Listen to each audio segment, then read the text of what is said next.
this episode of the Skift Meetings podcast, the podcast for curious professionals embracing the future of business events. My name is Miguel Neves, and I'm the editor-in-chief of Skift Meetings. And in this episode, I have the pleasure of speaking with Simon Thewlis, Managing Director of Event Pty. The episode revolves around how events make an enormous contribution to society, and we talk about how great events start with great briefs. We talk about what the business events industry needs to do to be understood and recognized. We talk about the unfortunate impact of politicians who don't really understand business events. And we talk about why a fair and balanced association representation is important. And we talk about how getting recognized as an industry depends really on event professionals valuing what they do and wanting to be valued for what they do. I hope you enjoy listening to this conversation, and I invite you to check out the other episodes of the Skift Meetings podcast.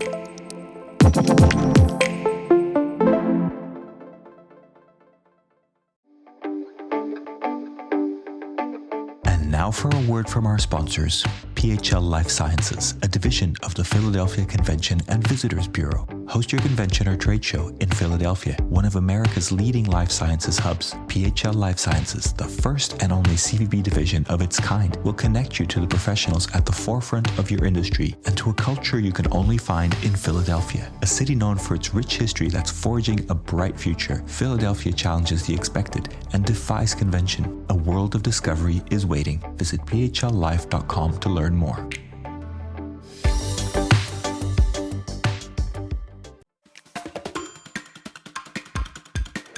Hello, everybody. Welcome to this episode of the Skift Meetings podcast. And today I am delighted to be speaking with Simon Thewlis, the Managing Director of Event Pty Limited. Simon, welcome to the podcast.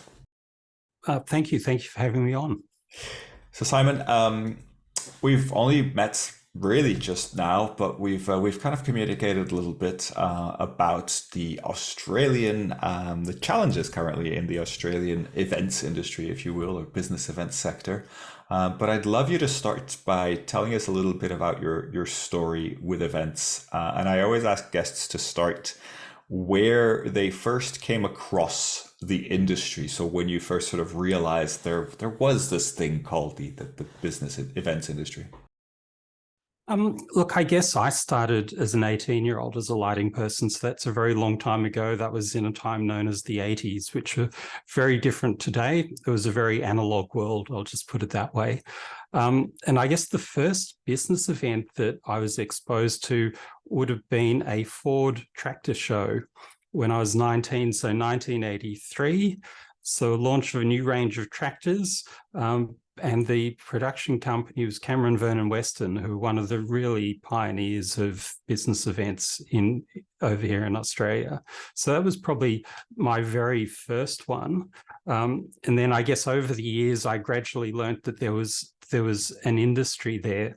So I guess my journey started from a whole range of events on the technical side. So, I mean, you might go from something like the tractor launch to pointing a follow spot at David Bowie or Talking Heads or a major television show or all sorts of things. So that gave me a really interesting insight to a whole different variety of events. And then ended up in about 1990 doing some work for the peak body of the music industry here. And that was probably, and I would sort of say it's a business event.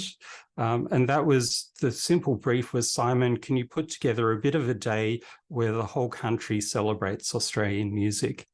It's in 10 weeks' time. And we didn't have a lot of money. That's quite a brief. Yeah, so that was sort of looking from the start of, golly, how do we actually get a whole pile of events happening all around Australia and involve a whole pile of people to create something which was big, which we then set about doing. So, I mean, nowadays, I guess we'd call that an umbrella event or an umbrella promotion, which had lots of different event components under it. Can I ask you, so it sounds like you kind of started in the production side. And you did all sorts of different events in that sort of production, lighting, sound, that sort of production side. But then it sounds like you sort of moved over to the organizing, or did that kind of come naturally? How did that kind of transfer kind of happen? Look, it did happen reasonably naturally. I mean, I started on the technical side, then with those companies ended up more in the sales and marketing side and project management. And then I guess that first Australian Music Day one was my first time where I could say I was actually organizing the whole event. So it was sort of a gradual transition. I would love to say there was a big plan.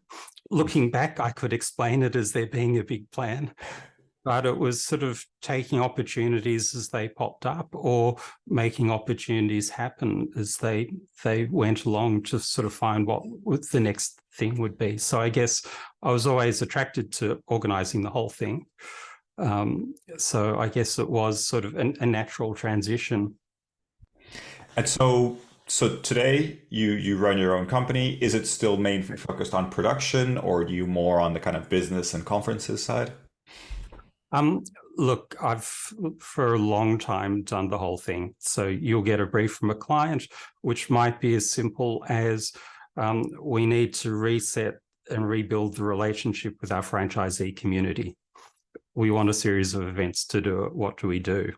So I guess for most of the last few decades, it's starting with a brief like that. Sometimes they're longer, but often they're just 1 or 2 sentences. And then it's creating the whole event from that, working out what the overall strategy is, the branding and everything, obviously the venues, moving people around, and then the whole production and content side of it as well. Yeah, so it's sort of been sort of the whole box and dice, starting with very much the strategy. Yeah, that's always good to hear. Starting with a strategy is a good point. And what would you say sort of your breakdown of kind of clients are? Is it more government, kind of sector, associations? What would you say that breakdown is? Look, it's varied over the years. I guess if I looked back at the last 15 years, where probably 80-90% of my work has been business events. A lot has been automotive, so automotive launches, conferences, dealer meetings, all of that. Quite a bit's been in retail, did 12 years of events for 7-Eleven and the like. So yeah, automotive retail has been a lot, but still with some public events, music events, brand activations and the like thrown in for good measure. Yeah. And a kind of a fun question, but a serious one at the same time. When you speak to friends and family that don't really know the industry, how do you explain what you do? I think like everyone, I struggle. You can reel off the statistics, like an event I did a few months ago, and say, well, we had 50,000 people and 3 kilometers of barriers and 300 police and 600 volunteers, and try to get them to understand all of that logistics. So you can talk about the numbers of people, but you'll still talk to your mum who'll say, oh, I know you've got that conference coming up in 3 months' time, but have you got anything to keep yourself busy until then? Brilliant. Those kind of questions, make you laugh, but really kind of make it very clear that people don't necessarily understand the work that goes into these things. They don't, and that's one of the real challenges, I think, for our industry. Yeah. So what made you fall in love with events? I mean, I assume you're in love to some extent, or at least you like what you do, but can you identify what is it about kind of running events that makes you interested in it? Yeah, I guess where it started, when I was about 8, I think, my older brother and I put on a Christmas concert in the living room for our parents and grandparents. So that was my first event. And so I guess it sort of all made sense from there. I liked entertainment, so a lot of the earlier events were very much entertainment based. But then I guess I learned that events could create change and really affect things, and whether it was changing political opinion about things, public opinion, change within organizations. And I guess that was one of the things which, I mean, I love the show side of it, but actually seeing what they can do and what they can achieve is what makes it really, really interesting. Yeah, no, but I think a lot of people share those kind of stories that at a young age. So let's come to the COVID pandemic. You have this pretty successful career by all means, but of course, what is it now? 4 years ago, things went a little bit different. 3. It's the stress. The PTSD still affects me. Absolutely. So things went a little pear-shaped. I think Australia probably suffered, or at least took a harder beating than most, being locked down for so long. Could you just take us through that journey a little bit, and hopefully it's not too traumatic, but I'd love to hear kind of how you coped and what you were able to do to kind of make things work, because Yeah. you're still around, so we like to hear that. Absolutely. Well, I guess it was pretty confronting because up until then, we all thought everyone loved events and the event industry. Everyone loved coming to our events, have their photos taken, all of that. And then there was that day in March 2020 where it all stopped. And all of a sudden, we discovered that we'd just been left for dead, that all of these people who'd loved our events and governments and the like weren't there for us. We may have raised, all of us would have raised millions and millions for charities and other causes and supported an amazing range of things through our careers. But when we as an industry needed something, there was nothing. So that was pretty confronting. We also soon learned that governments really didn't understand what we were or who we were. So there was no real support. So I guess a few months in, and that was probably June, July, after seeing really nothing was happening to change our situation. And I mean, I won't cover the physical impacts across our industry because everyone knows what it was like, that businesses had to effectively stop running, laying off lots of people, freelancers had to get work outside of the industry and so on. Everyone knows that story. So I guess halfway through that year, a bunch of us got together and decided we should try and do something about this for ourselves. So we formed the Save Victorian Event campaign. And I guess that was using everything that we'd learned from events to try to change the situation we were in.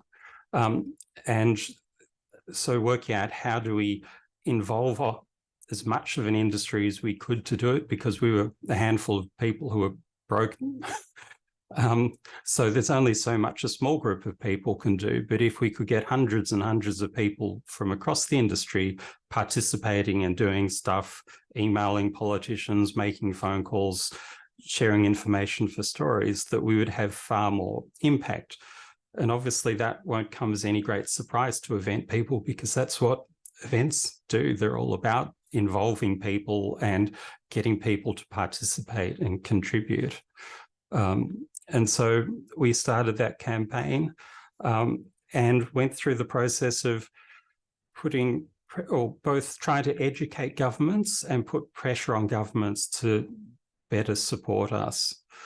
I guess one of the really confronting things there was a meeting in November of that year, and obviously pandemic had been going for a while and it was really biting with the key government people, and there's probably 200 people from across events, arts and tourism. And the opportunity arose where I could ask the simple question of, well, why isn't the event industry receiving financial support like the arts, sport and tourism are? And so the very senior government person's simple response was, because the event industry isn't a real industry. My next question was, well, asking why aren't business events included specifically in all the health restrictions, because we sort of fell between the cracks. And the response from his 2IC was, because business events aren't a real type of event. Obviously, in Australia, pre-COVID, business events were worth $35.7 billion a year, and there was over 400 of them. So that sort of gave an indication of just what our challenge was, that we were just not recognised for as an industry or for what we did. And in many ways, we were really valued only in terms of the hotel room nights we delivered to the tourism industry. There was no real understanding of the role we play in changing businesses, in innovation, in all of those other things that business events are largely about, which, yes, they do happen to fill some hotel rooms, but that's sort of the byproduct of it all. So we went on this quite considerable journey, which included a parliamentary inquiry and all sorts of things, to actually get governments to understand, and then also the media, what the event industry is and what we all do, and particularly what business events are really about and what is the critical role that they play, both in terms of society and in economic terms. So that was, yeah, it was quite a process, and probably easily the most challenging project I've worked on career to date. Well, thank you for sharing that. And I think there's a lot to unpack there. Yeah. So what was the outcome of that? What were you able to achieve through all of that? Or is that still ongoing? Look, well, I think we achieved a few things. One, people realized we existed. People eventually admitted that we were an industry and that we played a key role in the place. It did help getting some financial support and other things like that. It also gave people in our industry hope and a feeling that they hadn't been completely forgotten because they were being talked about. They could hear our industry being talked about on the news on a very regular basis. So there are a number of things there, but being understood and recognized as an industry was a pretty key part of it. I think that's something that is a challenge everywhere in the world. But it's good to hear about these kind of initiatives happening in different places. Yeah. So wanted to jump a little bit around, but I want to actually jump straight into the Commonwealth Games, because I think there's a really interesting topic there. We did a story recently about the Commonwealth Games and how the Victorian government basically said they're too expensive. We thought they were going to be around 2 billion Australian dollars, and they're actually going to cost something like 6 or 7, and decided to step away. And I think from the outside world and the press kind of perspective, the view was, well, that's actually probably quite smart because that sounds like a ridiculous amount of money, and we're not really sure if these Commonwealth Games really make sense. And that's at least a view from the outside world. I don't want to get into sort of political discussions necessarily. I don't think that'll necessarily help us, but I'd love to get your take on that, on sort of what you were actually seeing, because I think you were seeing it quite differently to what we were seeing. Absolutely. And it's sort of taken a while for us all to completely understand it. But if you sort of go back to that little bit before, I was saying that there was someone who said the event industry is not an event industry and business events aren't a real type of business event. Mm-hmm. Those two people went on to two of the most senior roles running the Commonwealth Games. So we ended up... That's a bit tricky. Like, how do you make that work then, right? And that sort of continues on with what's before, that we weren't valued as an industry for what we do, and we weren't valued for the skill sets we had, which meant that when the government went off to do the Commonwealth Games, they didn't think that they needed to get a whole bunch of us in there early, that the CEO and many of the key people had sort of no or little real operational background on major events, which is astonishing. When the Com Games were done here in 2006, the CEO had delivered countless Grand Prix, and he brought in a team of people many of whom had worked on the Sydney Olympics and a whole bunch of things. So it was a really solid team. So I guess we started off with people who thought that they understood events, but perhaps they didn't. And so they went off on their merry way with a relatively short time frame. And the Games in some ways came about because of the impact of COVID in Victoria. It was a way to drive economic activity for regional areas, but it was also a way to shut up the event industry, which was pretty vocal at that stage, by saying, well, okay, we're doing this big event, so see, we're doing something for you. Do you think that was so I'd love to kind of unpack what you mean by they didn't have the experience. Is it just that they weren't, organizing public events themselves all the time and kind of went on and kind of did the budgets without that kind of knowledge? But also this idea of giving people, and forgive the expression, but it sounds like throwing a dog a bone, sort of like throwing the events industry a bone, kind of saying, hey, we're going to bring the Commonwealth Games, you guys are going to be really happy. Do you think that motivated that kind of decision to take on the Commonwealth Games more than it should? It was part of it. It was also part that it was an election later that year. They needed to keep some of the regional seats. So to do something like that in regional areas would have been very popular. But to go back to the experience thing, I guess as event people, we all know that there's a lot that goes into events from a strategy and every other point. And that to make events work, you really have to get the foundations right. So on this one, with people who didn't really have experience working on major events or many events generally, they were sort of flying blind through much of the process. So if you read the business case when it finally came out, you'd sort of spend 5 minutes looking at it and you'd see things in that which would just leap out at you thinking, oh God, how did they miss that? A simple one was accommodation, that if you're in a regional area, a lot of the people working on the event have to be accommodated. In the business case, they thought they needed 2,155 beds for all of the people working on it and the media and everyone, whereas there'd been a report looking into regional games done a couple of years earlier, which estimated they'd need 42,000 beds. So as everything's gradually fallen out and we've gradually learnt more, I mean, we learnt that for many months the government was negotiating to try to get 10,000 caravans from the caravan industry to accommodate 50,000 people. So it was some of those basic things that they really hadn't thought through. Where's everyone going to stay? How's everyone going to get there? So there was a lot of really fundamental stuff, which if people had event backgrounds and not necessarily event of that scale background, they just look at it and think, right, they've forgotten about that. Yeah, I mean, I've seen some reports from Australian news channels about, I believe it was Ernst Young, or at least one of the big four was kind of involved with the government in putting together the plans. And it sounds to me like they went about it very much from an accounting perspective of, well, we're expecting this many athletes, so times that by X number, and that's how many beds we need. And never really, like you said, never really consulted with people that have organized this type of events and understood what the needs really were. Yeah, they did have some specialist people involved, and Ernst Young, I believe, were largely given the numbers to then collate them rather than doing that themselves. But I think part of it was that they were working on such tight timeframes that they really didn't have time to dig very deeply. So what they would provide would be very qualified. But again, with the people right up the top, really didn't have the comprehension of things not quite being right.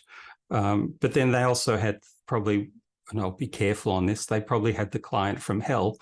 And as on any size of event, you know what this client is, where the event's starting to get organized and they say, well, actually, could we do this? And could we add one of those to it? And maybe we could bring another 50 people in from that. And so on this event, they had a government which kept sort of saying, well, maybe we could move that swimming pool to that field over there, and we could add this sport and we can add that. And so a whole pile of things kept being added, even though no one had actually stopped long enough or had the right people involved to work out what all the original things would cost. So once they did bring in the really serious people towards the latter part of that year, I'm assuming they all looked at and thought, "Oh God, how is this even possible?" And so no one still concrete knows the exact reason why it got knocked on the head. I don't think anyone believes the numbers were $6 or $7 billion. That just doesn't make any sense. But I think the killer was most likely logistics. So having accommodation for both people working on it, as well as the public to go and visit, transport to be able to get people there and around and everything, and a number of those other logistic things that I think they just, by the time they worked out what the real logistics were, they discovered that what they were trying to do just wasn't possible. Short of moving some of those components back to Melbourne, where we have all the infrastructure anyway, but for political reasons, they weren't willing to do that. I guess their calculation was there will be less grief from walking away with a good excuse like the financial one than for breaking their promise to the regional people and taking stuff back to the city. Interesting. There's a lot of Yeah. politics, a lot of psychology there, I'm sure. So I know Yeah. that you did a Senate inquiry, right? And Correct. what did you tell the politicians? Was it this, or was there more to it? Um, Look, in many ways, it was this. It was that events require people with real skills and real experience to organise them. Um, and it even goes back to the simpler things like that a project has to have a clear aim. And that's on any event. All of the stakeholders have to agree on that clear aim. And all through that planning process, you've got to stick to that clear aim. You can't do what happens on many events or tries to happen, which it grows in like topsy in all directions. You have to be really, really focused. Another event thing is that you don't make commitments until you understand the costs and the logistics. This one was so rushed that they didn't really understand that till many, many, many, many months after they'd gone to contract on everything. Whereas they should, that's just a standard event thing. You just don't sign off until you really understand what you've got yourselves in for. Sounds like And I Events guess 101, right? it is Events 101. And then the other thing is, if the situation changes, you adapt. You find a lateral way to solve the problems.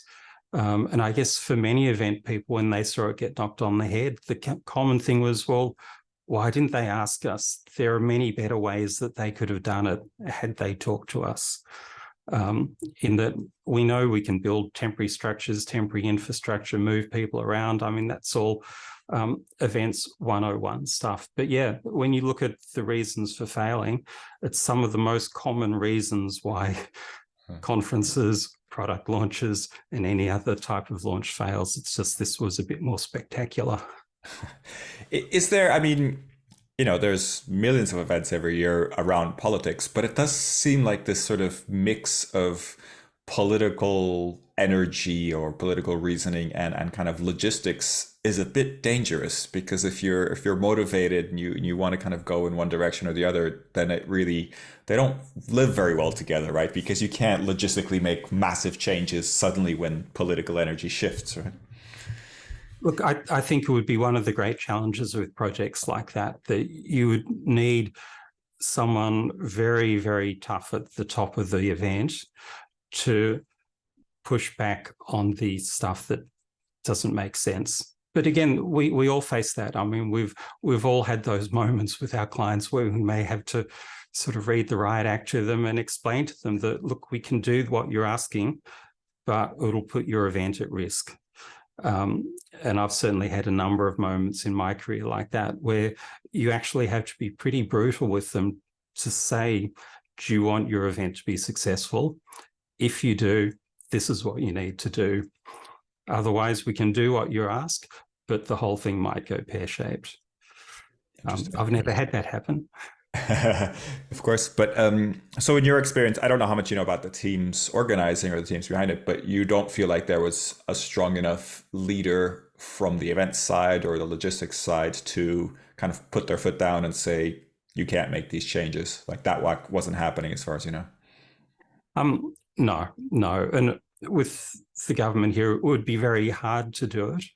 But I guess part of it was also, if you don't have the really seriously experienced people, and particularly in the foundational stage, they probably won't understand the consequences of those changes as they're being made. Mm-hmm.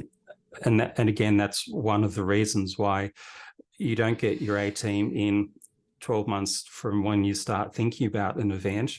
You get the A team involved when the client first starts wanting to talk about an event, because the decisions you make at that very first stage affect the whole project. So that's when you need really good people involved. Otherwise, you can get in strife. And that goes for every type of event.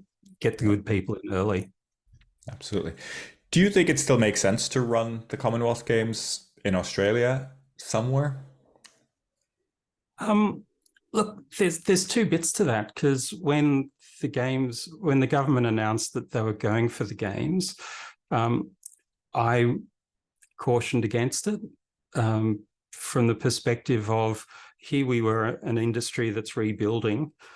We don't want something which will give good support in 4 years' time. We want something that will help get money into businesses much, much sooner than that.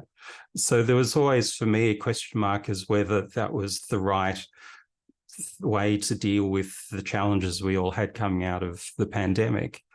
The other side of it, which is very much an event person side of it, is once you've committed to something, you just don't pack up and walk away. You find solutions and find ways to make it happen. And I know we as an industry feel that very deeply, that this has happened in our place and an event has just been walked away from.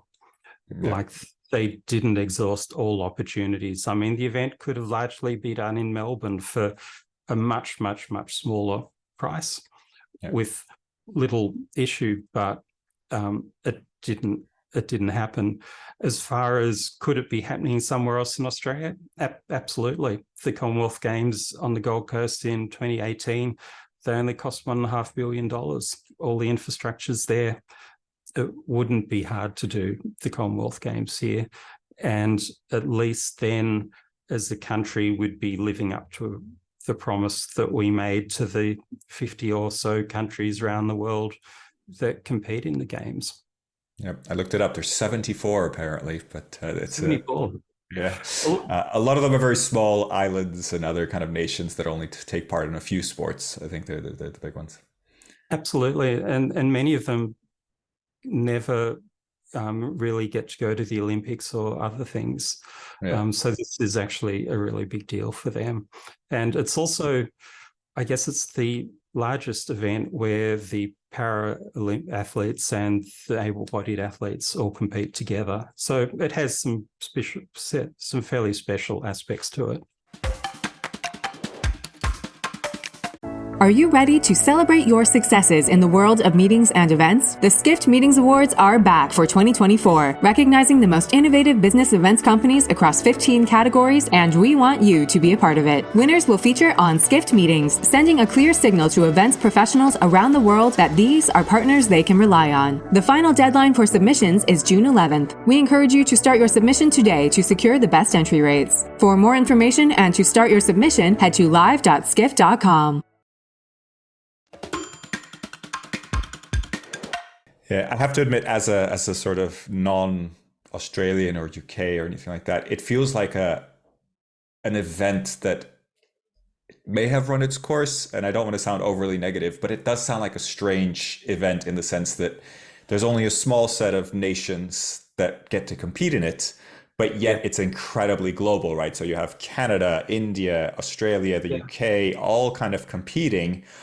Yeah. And so it feels very exclusive, but not in a way that other nations sort of really want to be part of it, because everybody, all the kind of real high-end athletes have their tough calendar of events, and then some, a few then do the Commonwealth Games as well. So it sounds from the outside, I love the idea of events and putting on events, but it does feel like an event that may be a little bit old-fashioned, dare I say? Yeah, look, possibly. I think it always, with events, it always comes back to why you're doing it in the first place. And that's with every event. And did everyone go into it with the right ideas for what they wanted out of it?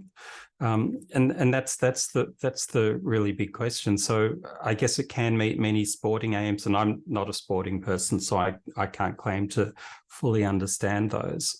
I guess when you look at the event trends around the world, the trend is more towards owning your own event that you can do on a regular basis rather than doing one-off events.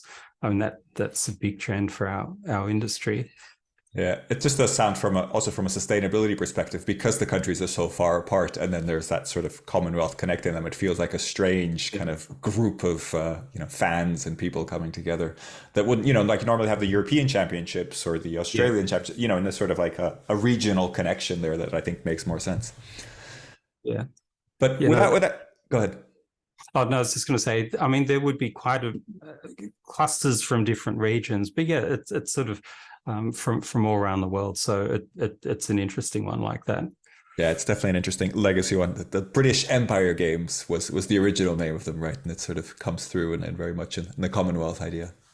Yeah. But again, I guess I always just come back to that whole thing of when you go into events, do it for the right reasons. Mm-hmm. And everyone should be on the same page on what those reasons are and what you want to achieve.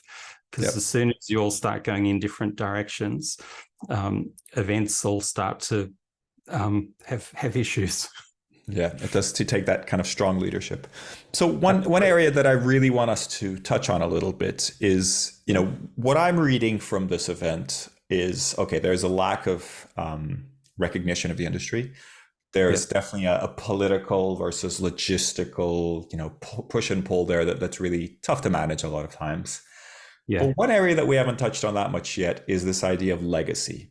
And it's become very, very popular amongst association events and sporting events and all sorts of things, this idea of legacy, where you run a major event or even a small conference, but the idea of leaving a legacy, and that might be a knowledge legacy. In case of sporting events, a lot of times it is the physical legacy, the equipment, the stadiums, the locations, and some knowledge and some experience, and also some tourism legacy, introducing different parts of the world. And I know these games were very much planned as we're going to spread this out over Victoria. So you have these 4, I think, regional hubs, and not Melbourne, very intentional. I think you've mentioned this a few times. So Melbourne, for political reasons, like we know we can do it in Melbourne, but we did it in 2006, I believe. We don't want to do that again. We're going to spread this out. And it sounds to me like this sounds very good from a political standpoint. You're going to revitalize these regions that maybe aren't as dynamic as Melbourne or don't have as much income, and you're going to leave this great impact. But suddenly you realize there's no infrastructure. And of course, the costs of putting this infrastructure in place, particularly like you mentioned, the caravans and that accommodation, which is so important, just isn't there. And you can't build a 1,000-room hotel in a small location that just isn't going to be used afterwards. Nobody's going to invest in that, right?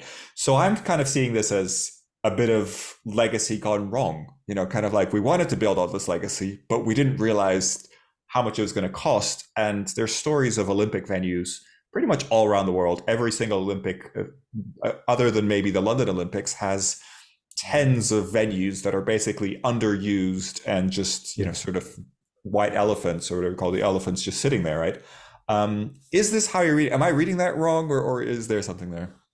Look, it's part of it in that the games are meant to leave a legacy. And I guess where the Victorian ones went a bit strange is that, again, I guess for political reasons, rather than expanding an existing swimming centre in one location, they decided to build a swimming centre in another location and build 2 50-metre pools and a diving pool. And then at the end of the games, they're going to rip out the 2 50-metre pools and convert the diving pool into a community swimming pool. So they had some really strange legacy things. I am not a swimming pool construction expert, but that sounds like an incredibly wasteful way of doing that, right? Yeah, $110 million to come up with a small community pool was not really the best way of doing things.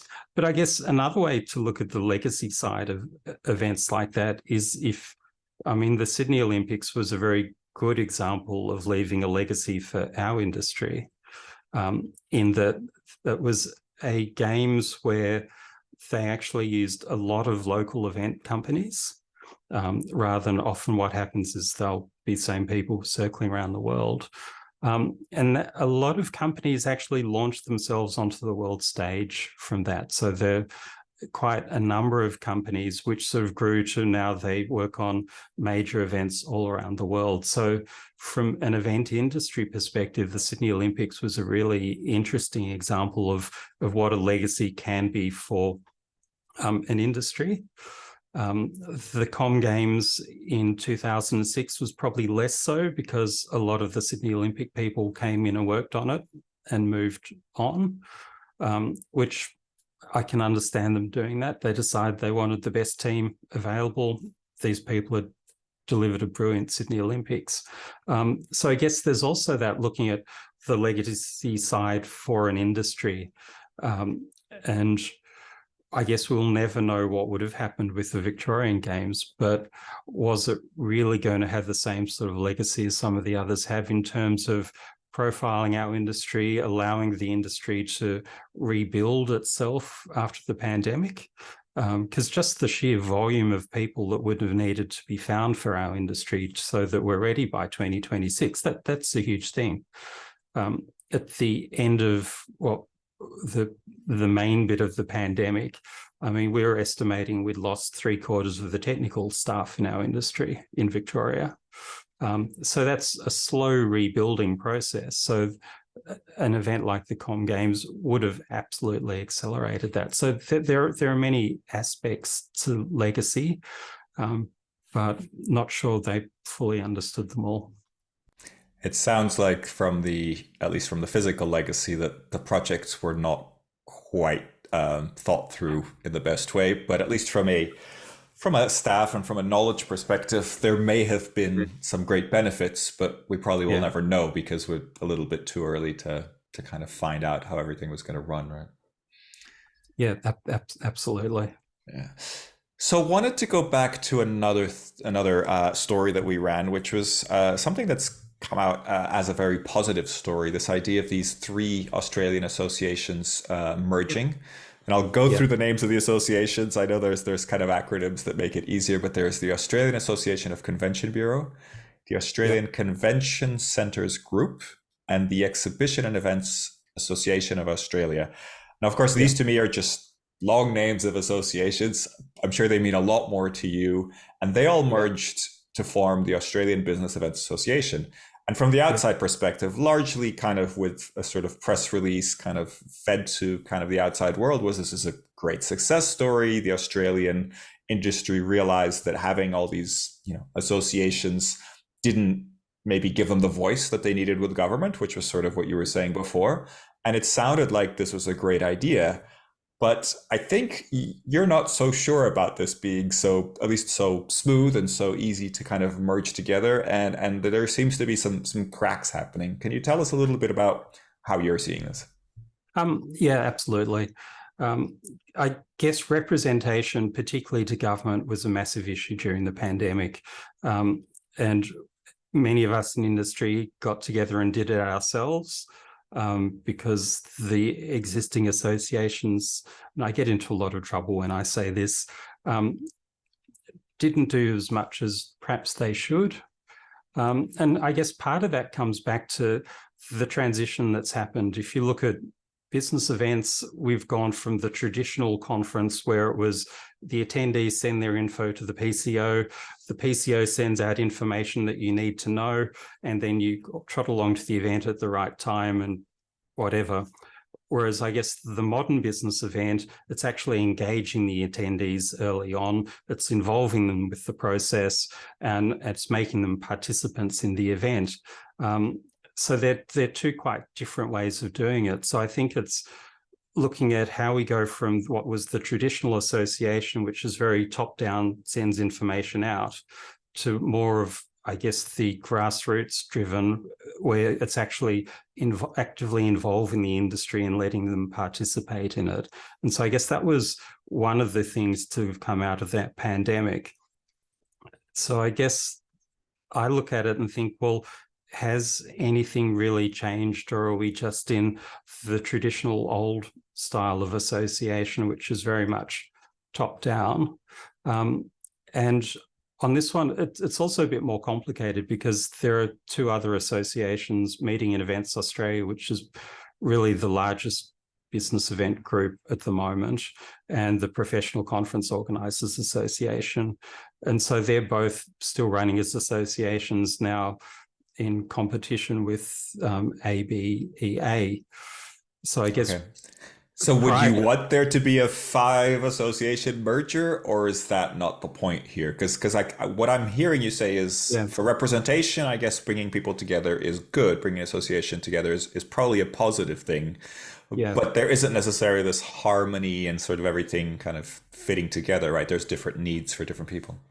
Yeah, no, we've gone from different groups which looked after different pockets of the industry and having the Business Events Council of Australia sitting above them all, to Becca at the top is gone, and one group is sort of competing with the others. So it's sort of a bit messier now.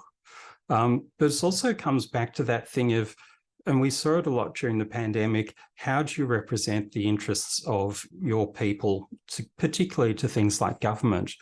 Are the interests of small business owners the same interests as the government-owned convention bureaus and government-owned convention centres?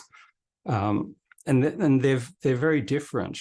But you also have the complications of when you're dealing with government. If you're tied to government or funded by government, there's not that much you can really say when it comes to candid conversations, because if you want to keep your funding, you toe the line. So and is that what's happening now with the new 3 merger association? I guess it's something which has happened. We've seen through the last few years that if the key people involved work for the government funded, or the government's a big client, they're very limited in what they can say and do. And sometimes you need to be able to say that. And then in some ways, that's been the traditional role of an industry body, to be able to say, or to have those conversations which individual businesses don't want to, because they don't want to get a thumping from the government as individuals. And so I guess when you're looking at this one, when it's the exhibition people merging with the government, largely government-owned convention bureaus and the government-owned convention centres, that's already mixing a lot of very different interests in there. And yeah, if can you really represent the small businesses if you've also got to keep the governments happy as well? And that's a really hard one. Yeah, it sounds like, so this overarching body, you call it BECA, I think, the Business Events Council? Yeah, BECA existed until this merger happened. Okay. So why do you think that didn't work? Because that sounds like a more reasonable model, right? You have different associations sort of looking after different specific units, so the convention centers and the convention bureaus. So why do you think there was this need to merge it? Because it does sound like if you had all these and they were all kind of members of this, federation of associations, that sort of seems to be a more, I guess, specific to each kind of need model. Why do you think that wasn't working?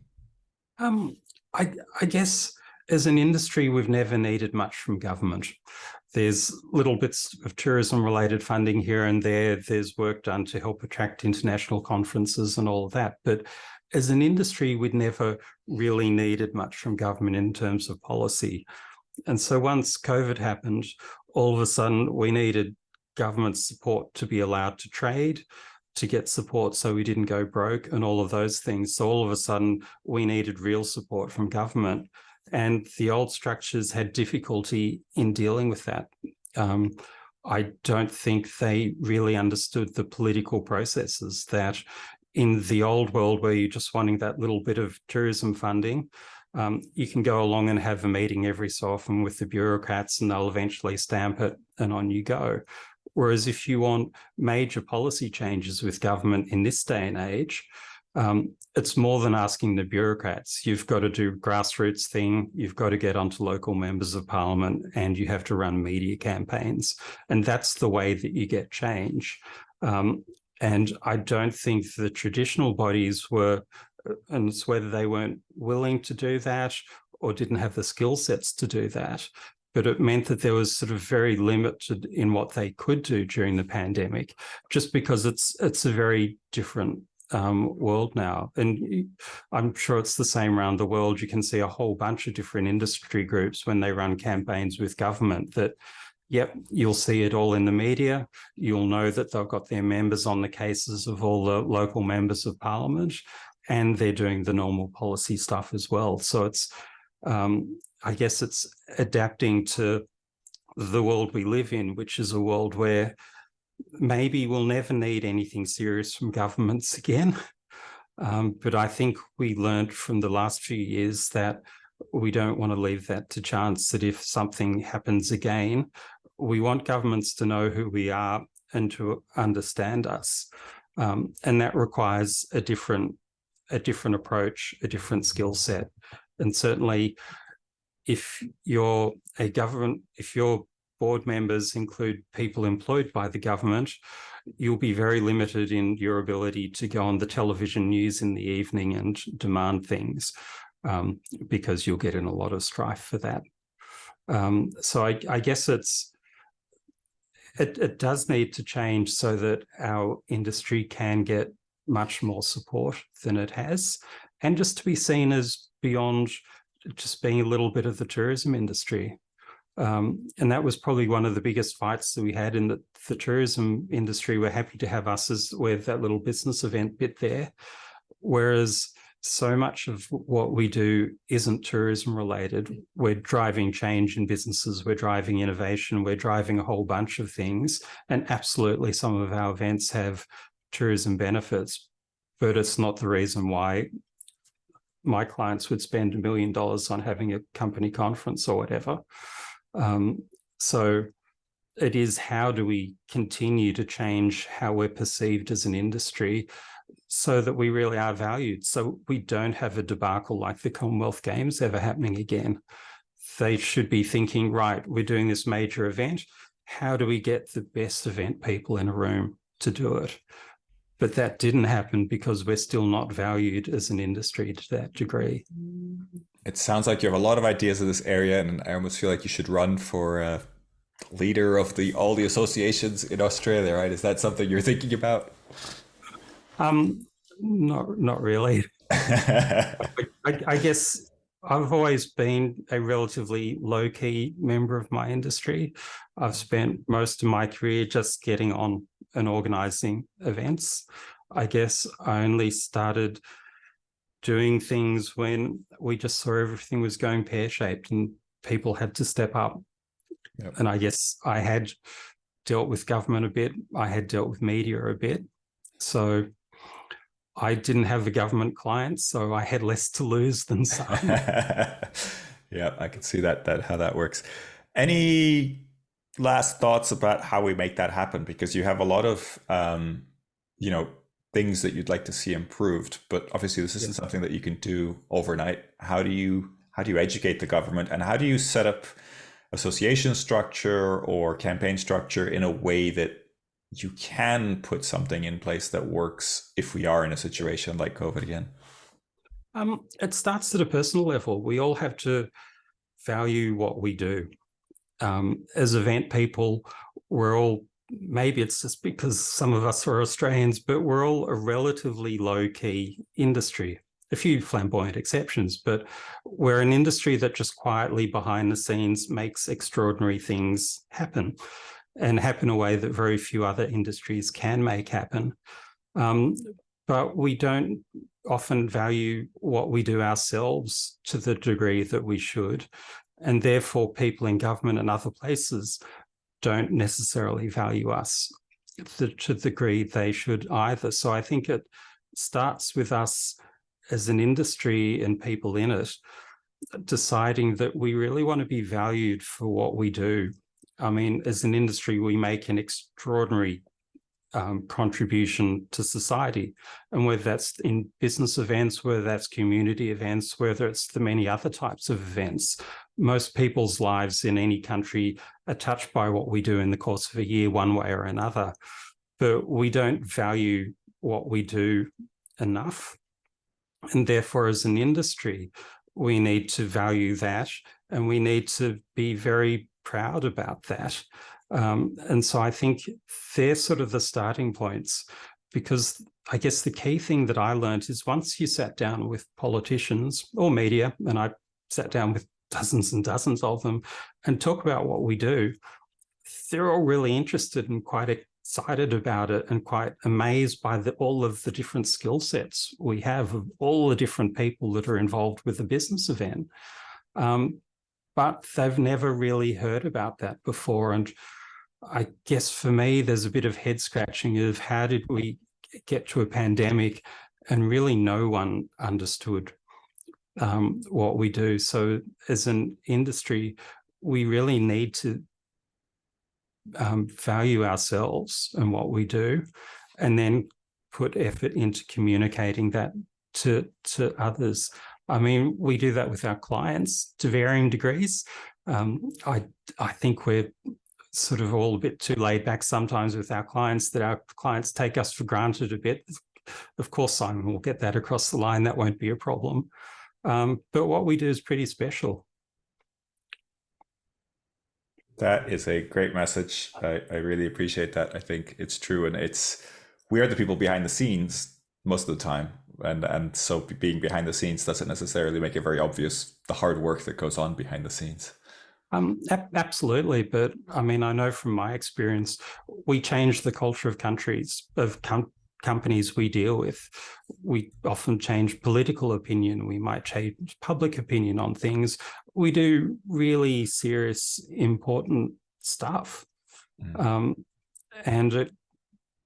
But again, it's not everyone values that to the degree that perhaps they should, and that starts, I think, with all of us, and then it's sort of building from there, which is hard to do because we're always running from one project to the next project to the next project.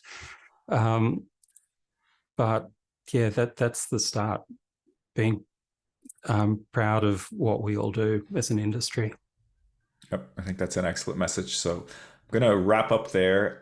Simon, really appreciate you talking with us. I think this has been a really interesting conversation, and your thoughts on the Commonwealth Games, Australian associations, and just the industry at large, really fascinating. So appreciate your time. Wanted to get your recommendation for someone else who should be on the podcast. Maybe we can continue this conversation, or maybe we can head in a different direction. Yeah, look, a guy by the name of Anthony Bastick would be a really interesting one. I guess he comes from more of the public events background, but did work on Olympics, Commonwealth Games, and all sorts of things. But a lot of his events sort of fall in that sort of area between public events and business events, which is sort of a really, really interesting area. So it's sort of outside of conferences, but events often involving the public that deliver commercial outcomes, which is what business events are about. So I think he'd offer some quite interesting perspectives, because I guess the one thing I would say, if I could ever give anyone advice, particularly at the early stages of their career, is to get involved with as many different types of events that you can, because you'll learn a heap from them.